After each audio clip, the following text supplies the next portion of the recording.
On October 15th, 1924, Calvin Coolidge, the 30th President of the United States, stood to make a speech at the intersection of Mount Pleasant and 16th Street in our nation's capital.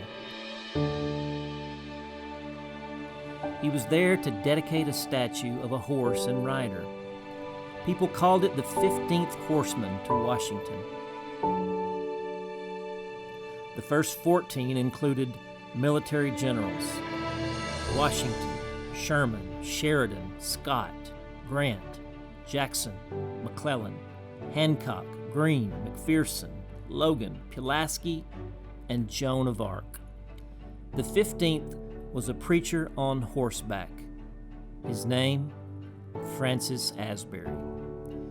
In this inspiring speech, the president remarked of him, in 1771, when he was 26 years old, responding to a call for volunteers, he was sent by Wesley to America. At that time, it is reported that there were 316 members of his denomination in this country. The prodigious character of his labors is revealed when we remember that he traveled some 6,000 miles each year, or in all, about 270,000 miles, preaching about 15,500 sermons and ordaining more than 4,000 clergymen, besides presiding at no less than 224 annual conferences. The highest salary that he received was $80 a year. But he left behind him, as one evidence of his labors, over 200,000 members of his movement. Who shall say where his influence, written upon the immortal souls of men and women, shall end?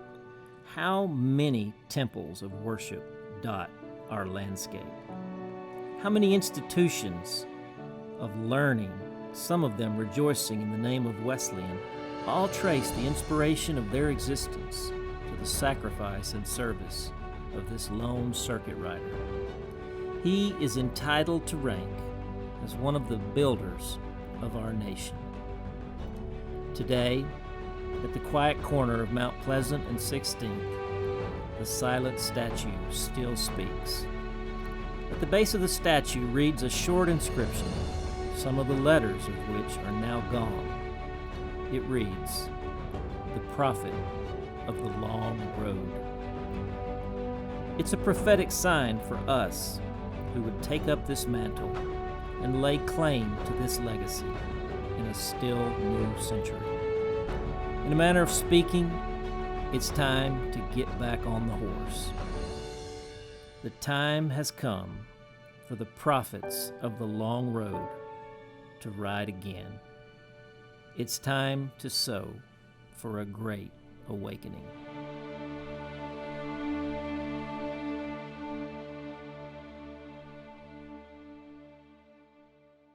The text for today's sermon is Psalm 44, verse 1. "We have heard with our ears, O God. Our fathers have told us what deeds thou didst perform in their days, in the days of old." The scripture lesson is from Hebrew 11, and it is verses 1, 2, 5, 7 to 10, and 13 to 16.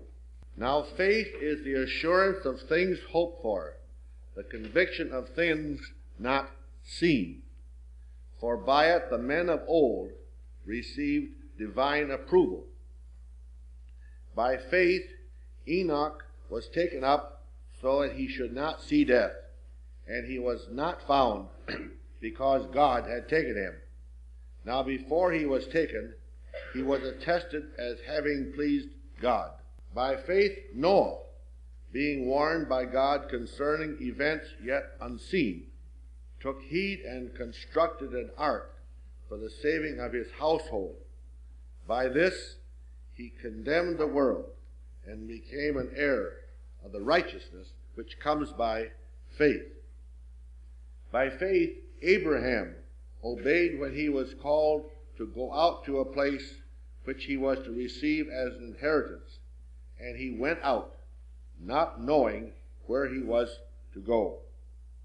By faith he sojourned in the land of promise, as in a foreign land, living in the tents with Isaac and Jacob, heirs with him of the same promise.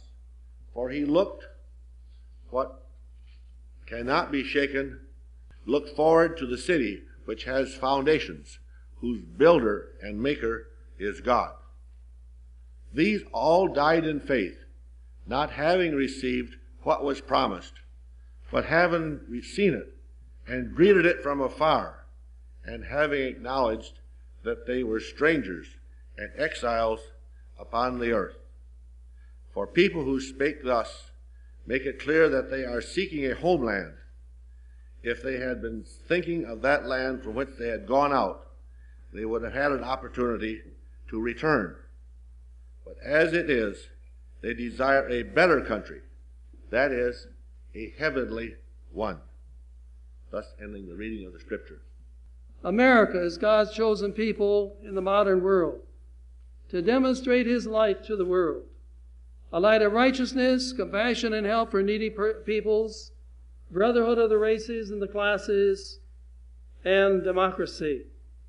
Ours is a fertile and wonderful country, and then we have built up a wonderful civilization in a relatively short time. And hither peoples from all around the world have come eagerly, and they still want to come. For America is seen to be the last best hope of men. America was founded by God-fearing people, and our nation has a great Christian heritage. And in the upbuilding of our country through the last 200 years, the Methodist Church has played a prominent part. The first Methodist preachers came over to America just before the Revolution in the 1760s. And John Wesley sent over several preachers, one of them the famous Francis Asbury. All through the trying days of the Revolutionary War, this little Methodist movement kept growing. And at the close of the war, there were nearly 15,000 Methodists in America.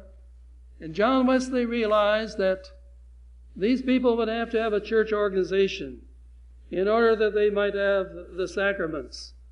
And he sent Dr. Thomas Coke as his messenger to America. And the upshot of it was that the Christmas conference was held. All the Methodist preachers were called to meet in Baltimore on December 24, 1784. Some 63 preachers perhaps assembled here. The Methodist Episcopal Church was organized, and Asbury and Thomas Coke were elected bishops. And the preachers went forth with zeal to conquer a nation for Christ. One of their announced aims was to reform the continent. And next year we are to celebrate the bicentennial of that Christmas conference and all that it has meant to us. Bishop Asbury set the example for the early preachers. In 45 years, he traveled 275,000 miles on horseback, up and down the country, across the mountains, into the New West. And the early Methodist preachers, following the example of Asbury and Wesley, were called circuit riders. Most of them rode horseback over a large section of country, usually preaching every day in a different place. They preached in log cabins and homes, outdoors sometimes, schoolhouses, taverns, courthouses, and churches. They were out in the weather every day, facing the wind, the rain, the sleet, the snow, the summer heat on their horse. The circuit rider slept in a different house every night. He partook of the common food of the people. In his saddlebags, he had a Bible, a hymn book, and a discipline, maybe another book or two, and a few items of clothing. And so he went on his rounds. The early preachers lived a life of poverty. In 1816, the salary was raised to $100. $200 for a married man, $216 if they had one child between 5 and 14. But that didn't mean much because too often they didn't receive the salary anyway. In the fall of 1830, Elijah Pilcher arrived in Ann Arbor with 12.5 cents in his pocket. Peter Cartwright in 1806 was appointed to a hard circuit in southeastern Ohio, West Virginia. And at the end of the year, his horse had gone blind from the brush. His saddle was worn out. His clothes were patched and tattered. And he even had to give up for a while. He worked at another job, earned some money, got a horse, and appeared at conference, ready to ride again an adventure for the Lord. That was the spirit of the early circuit riders. The frontier was rough and tough. But now came the Methodist circuit riders. They preached with evangelistic zeal and fearlessness. Revivals broke out in many places.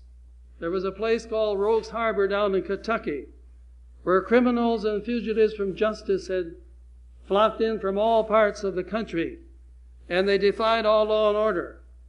But then the preachers came, and hundreds of people were converted, and their lives were lifted to a new plane, and the whole character of society was changed. Being a Methodist in the early days was a serious business, you know.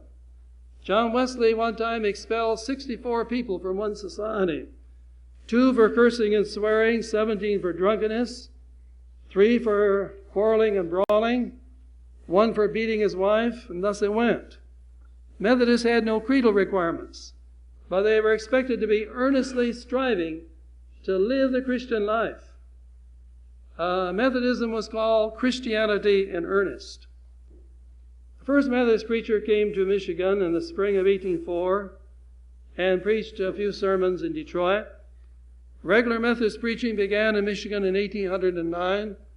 The first society was organized on the banks of the River Rouge in the fall of 1810.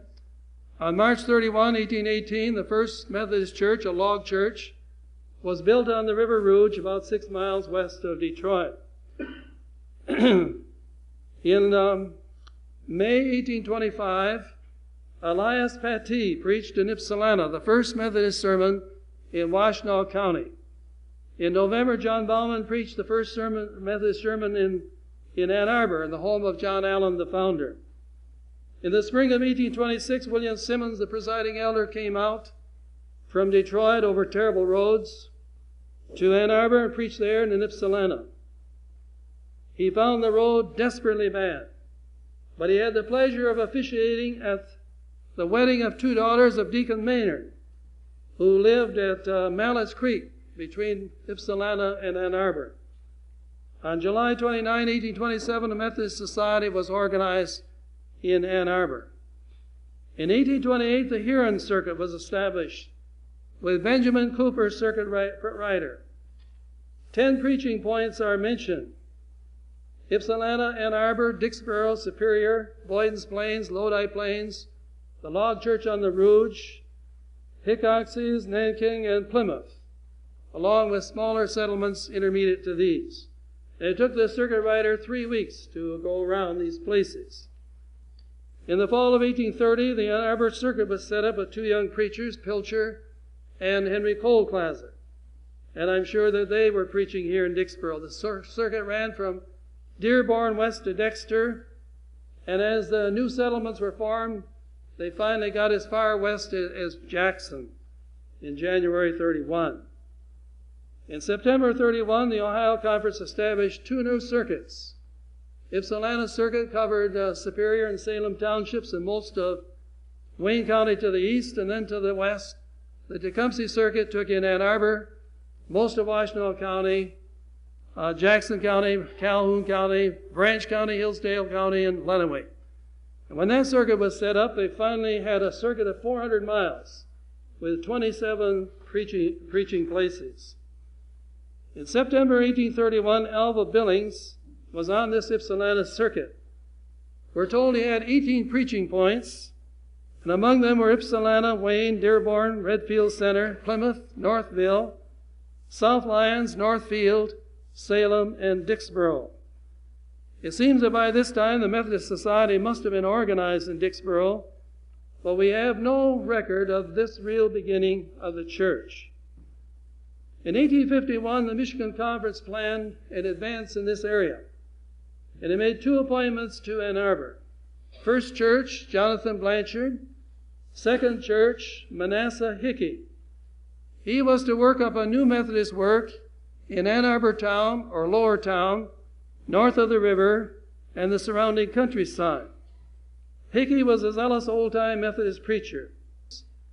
He built the Saline Church in 1857-58, and he built the Dixboro Church in 1858.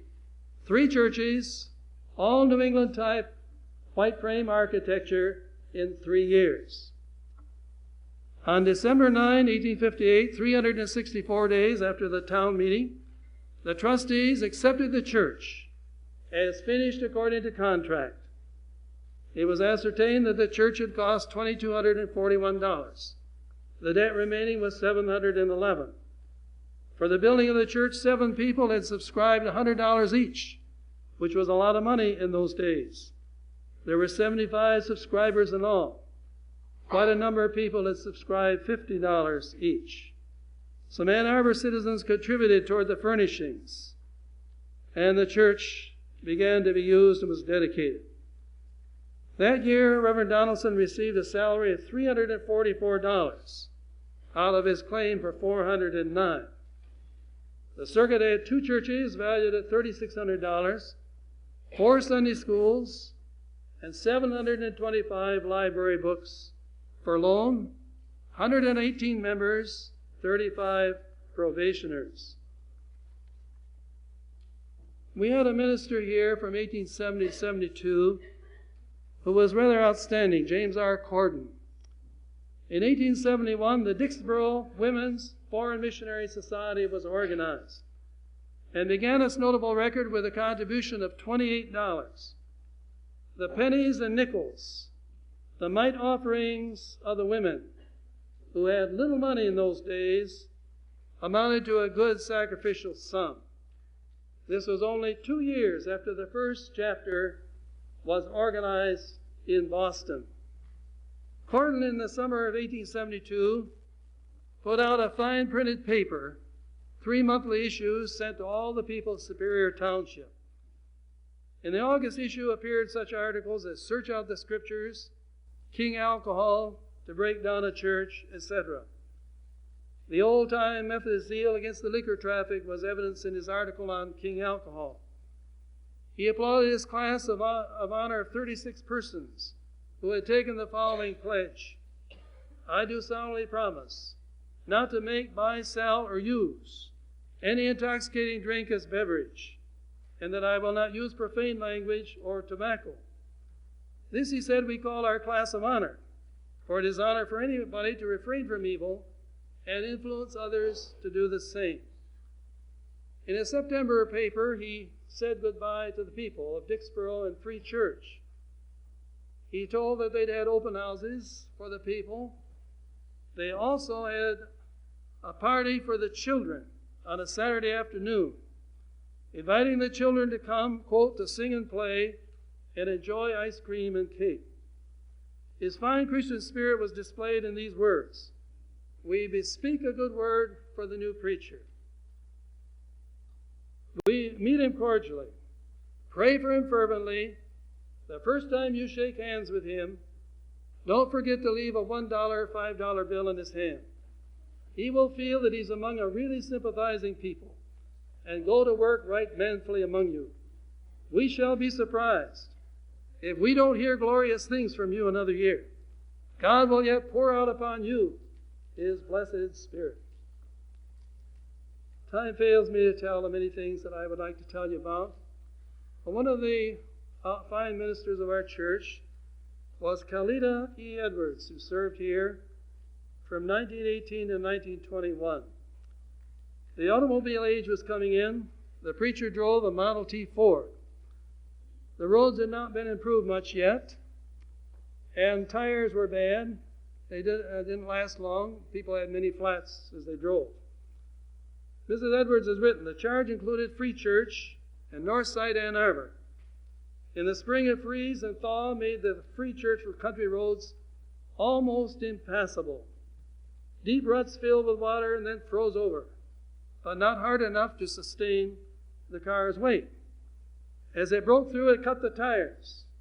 And by the time Cal had reached Dixboro, all 4 tires were riddled. What to do? At morning prayers, we presented our problems to the Lord and left it there. In the mail that morning, 11 a.m., was a letter from a Masonic friend in Detroit saying he got to thinking about Cal and his new work and felt he'd like to help. So he went to the office of a mutual friend and told what he wanted to do, and ended by saying, "I have $50 I think Cal could use. Would you match it?" And from the envelope out dropped checks for $100. A farmer took Cal into Ann Arbor in his horse and buggy, where he bought 4 new tires for his Model T Ford. Cost $95.50. We felt like Ezra and Nehemiah, that the good hand of my God was upon me. So we thanked the Lord and took courage. Now this illustrates so well the faith and wonderful spirit of just one of the laymen of our church. I would love to tell you about some of the lay people of the church, some of the laymen that I knew in my ministry here over 40 years ago. Time fails me to tell the many things, such as the famous football dinners that snared many fans as they returned from Ann Arbor, from the university games, for the financial profit of the church. Our faithful women, how hard they worked. And time fails to tell of the rewarded faith of our laymen on the Lord's Acre projects following World War II. As we think of God's leaders in Bible times and our wonderful faith through Jesus Christ, our American heritage, the zeal and sacrificial devotion of Methodist ministers in this place for 155 years, and the hundreds of faithful men and women who have worshiped in this sanctuary here for now 125 years, our hearts fair burst with appreciation and joy and gratitude. Truly ours is a glorious spiritual heritage here. We should be inspired by those who have gone on before us to live worthy Christian lives in our day and generation, that the Lord's cause fail not from our negligence or neglect, that those who have gone on before us may see their work completed in us. May the fire and devotion of the early Methodists in this place fall upon us today. We have heard with our ears, O God. Our fathers have told us what deeds thou didst perform in their days, in the days of old. These all died in faith, having confessed that they were strangers and pilgrims on the earth. Amen. It's my pleasure to introduce the first of 2 speakers that we have for you this morning. 125 years ago, a week ago this past Thursday, the Dicksboro United Methodist Church, for all intents and purposes, became very real. And about a year later, of course, the building was completed. So today starts the first in a series of several events to commemorate the anniversary of our church. Our first speaker this morning, as the saying goes, needs no introduction. Ivan Parker is our church historian. He will spend some time telling you a little bit about the church. He's too modest to tell you too much about himself, so I'm going to do that for a second. Born and raised here in Dicksboro on a farm on Dicksboro Road, Ivan has been a lifelong member of the church. He claims he has not been here 125 years, however, but can speak with a great deal of authority about a lot of our church history. He and his wife, Eleanor, have 3 children, 2 of whom are in the ministry. One, of course, is the associate pastor at First United Methodist Church in Ann Arbor. So, without further introduction necessary, Ivan Parker. Morning.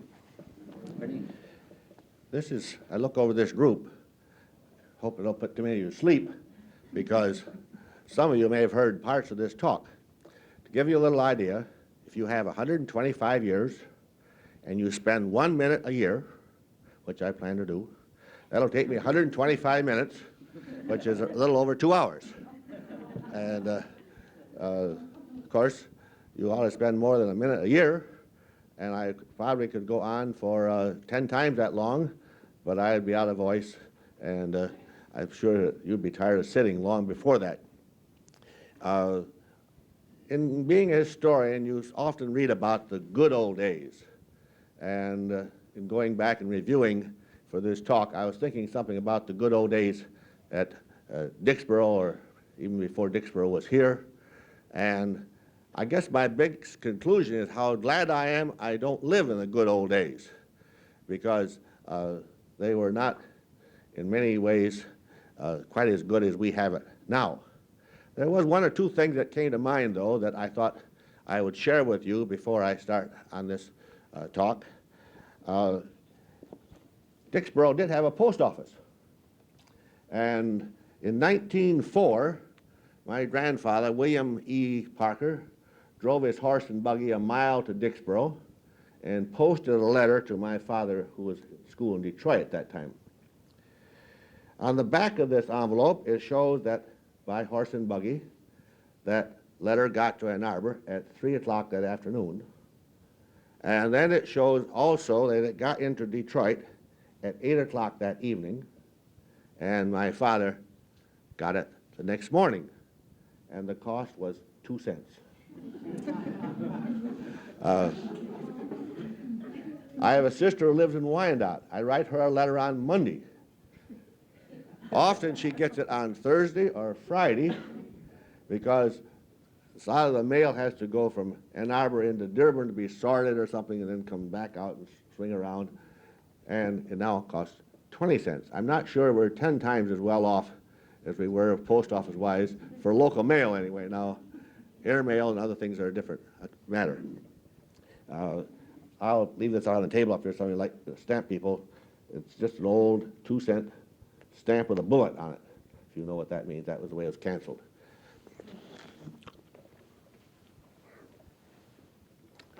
Among the keepsakes I have is a little folder made to put in a vest pocket, telling something about the Dixboro and Free Churches and their financial reports of 1896. I imagine the membership at that time was somewhere around 90 people here and about 60 at Free Church. I don't have the absolute records. But anyway, at that year, the pastor's salary was $300.61, and all the oats his horse needed. So that I don't know how many miles per. I don't know how many miles he got to a quart of oats, but anyway, the presiding elder received $18.62 for the year. The parsonage repairs came to $21.48. We paid our missionaries $24.90. We had Education Day, Children's Day, at a cost of $2.37, whatever we spent for on that time. And there was a board, of which my grandfather had part, to arrange to provide the wood to heat the church. And that they would go around the different farmers and attempt to get it either donated or sold at a price of $1 a cord. And those cords were 4 foot long. They were not the face cord that we see now when you want to get a little wood for your fireplace. And it says here, their goals for the year: 3, an increase of spiritual life in every member; 2, an increase in our church membership; 3, an increase in our giving. Some things do not change.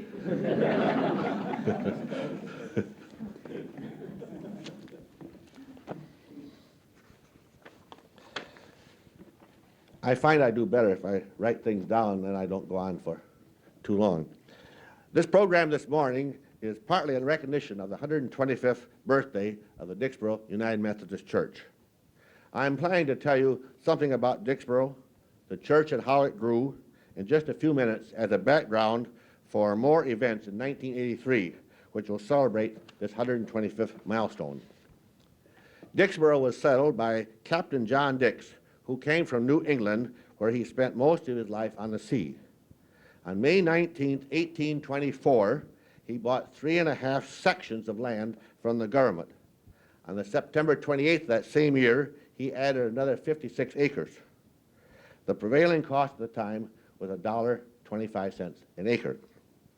In contrast to the stony land in New England, he and others who came to this area were most impressed with the result that the township was named Superior. In 1826, he platted the village of Dixboro into 64 lots on Dixboro Road just north of Fleming Creek. 4 lots were designated to be reserved as a public square and were to house a school and a church. Dix had a store which had a post office, and he was the first postmaster. He also built a sawmill and a grist mill on Fleming Creek, south of the village. In fact, Dixboro prospered and soon had a second store, 2 taverns, and a blacksmith shop. At one time, it was quite a bit larger than its neighbor to the west, Ann Arbor. Dix and his wife were not very popular with their neighbors. They brought too many of the New England ways, and his wife was accused of shining deer, which was not looked on with all favor, as this meant you went out with a light and shot the deer when you brought them to them. About 1934, he decided his prospects was better, and he sold his holdings and moved to Texas. And there is some, if you want to read more about what happened to him, read Carol Freeman's book on Mr. Dix down in Texas. He had some hair-raising events, almost lost his scalp, but it's all there. A few years later, the New York Central Railroad followed the Huron River from Ypsilanti to Ann Arbor and west to Jackson. This left Dixboro sitting on its Fleming Creek, and a period of decline followed. In many ways, the village of Dixboro was quite complete, except for a church. It was served by a number of circuit riders who came through the area. In 1825, a Methodist church rider whose name was not recorded called at the little hamlet, which had been saddened by several deaths during the winter. In the fall of 1829, a Reverend William Jones at Ypsilanti preached not only at Ypsilanti, but also at Dixboro, Mallett's Creek, and Stony Creek, making his rounds on foot. Except for a Dixboro ghost episode in 1845, there was a rather dull period during the late 1930s, the 1840s, and the early 1850s. This Dixboro ghost is a story in itself. It's written up in some detail in Washtenaw history, and I don't think we'll add it to the talk this morning, but sometime you may want to read that, or I may spend the time telling you more about the story. One of the chief characters in this, a Mrs. Mulholland, was related to my grandmother, who was Eliza Mulholland, and so on. But that was about the only excitement that they had during that period of time. Land was being cleared, crops were being people were being rowdy, and it was sort of a normal period prior to the Civil War. 30 years after the village was platted, the Dixboro Church had its beginning. During 1857, a protracted religious meeting was held under the leadership of Reverend Ira Donaldson of Ann Arbor. As a result, an organization was formed on December 10th, 1857, and the following trustees were elected. James Fair, I believe that was related to the Nanry family, if some of you know that family. Isaac Foster, the play that we're giving is being written by a Velma Foster, that was in that family. C.B. Cook, W.S. Waterman, D.B. Newton, H.S. Crippen. My 6th grade teacher at Dixboro School was a Miss Crippen. And an F.P. Galpin. And that family is still well evident in this area. It was proposed by this group to erect a church not to exceed in cost $2,500 and to be located within 25 rods of the public square. At about the same time, the Free Church was built about 4.5 miles east of here on the Ypsilanti and Superior town line. The Dixboro Church was 35 feet wide by 55 feet long with 20-foot posts and had a 9-foot wide vestibule with a gallery directly over it. The builder was a Mr. E.W. Ford of Saline, and the cost of $2,241 was only slightly over the authorized cost. It was interesting to note, however, that the builder finished on time. A number of persons made gifts to the church. Part of the silver communion service given by Mrs. Peter Ingalls is on display in a case at the back of the church. In November of 1859, after much discussion by the trustees and by a narrow vote, it was decided to rent pews. 32 pews were rented the first day. This practice continued into 1857 and provided revenue for the church. I never did find how much it cost to rent a pew, but anyway, it must have been somewhat nominal, but it also was a status thing, so you had your own pew. If you were a few minutes late, you had a place to sit when you got there. Usually a minister served both Dixboro and the Free Church. Later, Dixboro was linked with the church at Cherry Hill, and at a later time, the church at Garden City. A board fence was built on the north side in 1868 at the cost of $22. In 1889, new pews replaced the early pews, which had extended from one side of the church to the other, leaving aisles only on the sides. The new pews were shorter and made possible a center aisle. Also in 1889, a new pulpit was installed at the cost of $32. The freight bill to bring this pulpit from Detroit to Dixboro was 38 cents. In 1893, a bell was installed in the steeple, and sheds for horses and buggies were built on the west side of the church. About 1920, when horses became more numerous, these sheds were torn down. I just have a vague memory of the sheds over here and stationing our old horse Topsy in them when we got here. At first, the church was heated by 2 wood stoves, which were located on either side in the back of the church. Nell Bush, an early member, recalled on her 90th birthday of attending church as a girl when the stovepipes glowed red from the roaring fires required to heat the sanctuary. The hellfire sermons, that must have been quite impressive.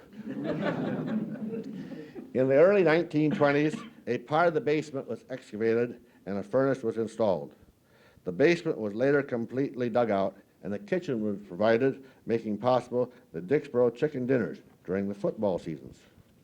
That same time, the electric service came to the area, and new lights were installed.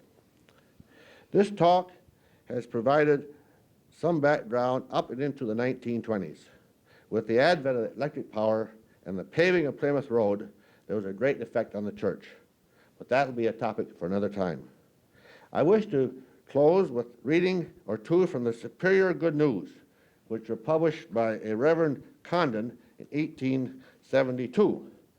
He decided that he needed to have a little paper put out, and to finance the paper, he had an ad put in, which read as follows.